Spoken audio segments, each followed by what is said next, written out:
اس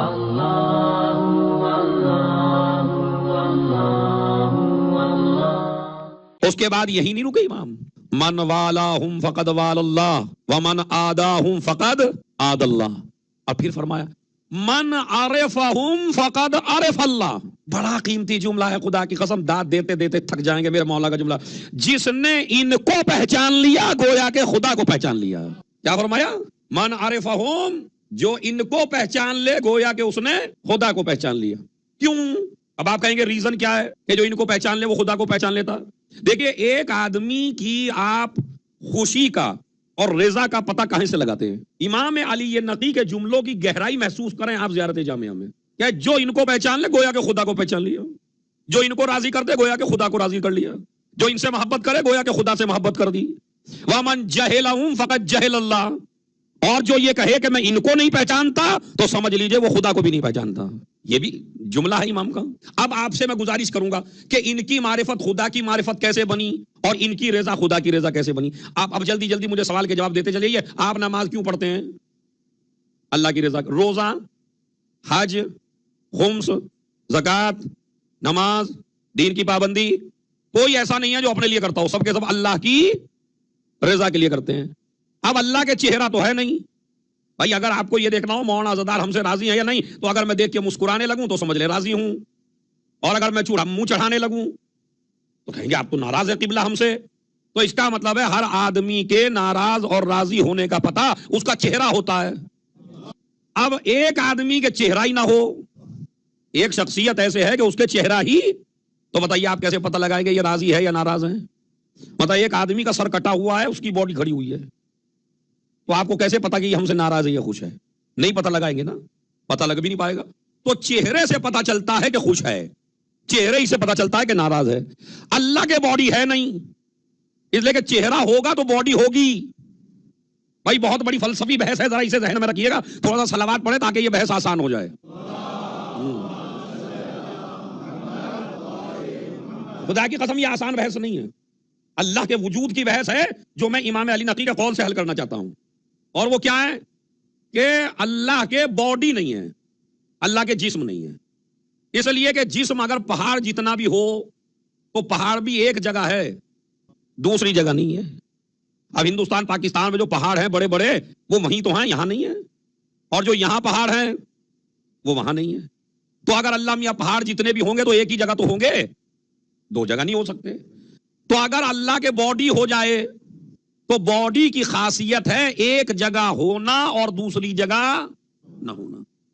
اگر اللہ کے باڈی ثابت آپ کر دیں کہ اللہ میاں کہاں ہیں، کہاں آسمان پہ ہیں، تو اگر اللہ آسمان پہ ہیں تو زمین پہ نہیں ہے، اور اگر اللہ زمین پہ ہیں تو آسمان پہ نہیں ہے. چونکہ باڈی کی خاصیت ہوتی ہے ایک جگہ کو گھیرتا ہے دوسری جگہ کو خالی چھوڑتا ہے. ابھی آپ تھوڑی دیر پہلے اپنے آفس میں تھے یا گھر میں تھے تو امام باڑے میں نہیں تھے، اور اب امام باڑے میں ہیں تو گھر میں نہیں ہے. تو باڈی کی خاصیت ہوتی ہے ایک جگہ ہونا دوسری جگہ نہ ہونا. اب میں آپ سے بتانا چاہتا ہوں اللہ کا وجود ہر جگہ ہے، زمین پہ بھی ہے اور آسمان پہ بھی ہے. اب آپ کہیں گے دلیل، تو دلیل بالکل بڑی بہترین سی ہے، مگر آپ کو پتہ نہیں ہے کہ وہ دلیل کیا ہے. مگر دلیل بڑی مضبوط ہے، اللہ زمین میں بھی ہے اور اللہ آسمان میں بھی ہے. دلیل کیا ہے؟ دلیل ہے ہماری نماز کا وجود. سجدہ بتاتا ہے کہ زمین میں ہے، دعا بتاتی ہے کہ آسمان میں ہے. تو زمین اور آسمان کا پتہ یہ ہماری نماز دیتی ہے. تو اب اللہ کے باڈی نہیں ہے، اللہ کے جسم نہیں، اسی لیے باڈی کی خاصیت ہے نیند آنا. اگر باڈی ہوگی تو نیند آئے گی، اور اللہ کو نیند نہیں آتی. اللہ کو نیند نہیں آتی اس لیے کہ اللہ کے باڈی، اور جس کے باڈی ہے وہ سوئے گا ضرور. میں توجہ چاہتا ہوں، جس کے بھی باڈی ہے وہ سوئے گا ضرور. تو اللہ کی علامتوں میں سے ایک علامت یہ ہے کہ اسے نیند نہیں آتی. مگر میرے مولا بھی رات کو نہیں سویا کرتے تھے. اب دنیا کہیں بہک نہ جائے تو ایک رات رسول نے فرمایا علی میرے بستر پر سو جاؤ. صلوات بھیجیں محمد و آل محمد.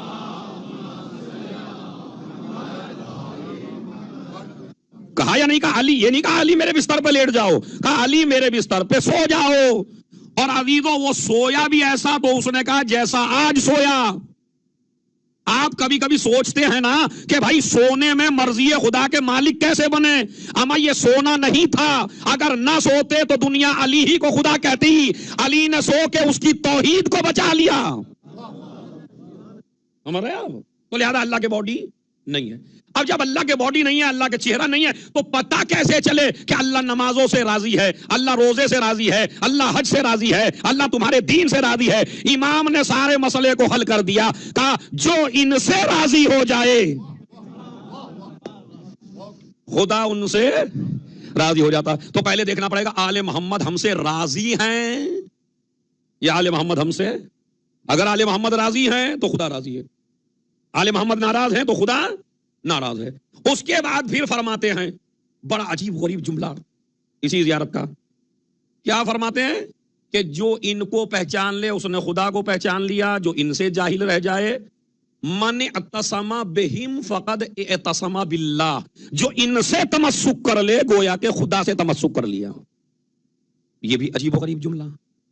پھر فرمایا یہ تمہارے کتنے کام آنے والے ہیں, شہداء فی دار الدنیا و شفعاء لدار الاخرہ. یہ آل محمد دنیا میں تمہارے اعمال کے گواہ ہیں, آخرت میں تمہارے شفیع ہیں. یعنی دنیا آباد ہے تو ان سے اور آخرت آباد ہے تو ان سے. پھر فرماتے ہیں وَبِوِلَایَتِکُمْ تُفْتَرَضُ الطَّاعَ الْمُفْتَرَضَ تُقْبَلُ الطَّاعَ الْمُفْتَرَضَ. یہ سب سے قیمتی جملہ ہے جو آپ کو ہدیے کی شکل میں دے رہا ہوں زیارت جامعہ کا. امام فرماتے ہیں تمہاری کوئی بھی اطاعت قبول نہیں ہے اگر ان کی ولایت نہ ہو.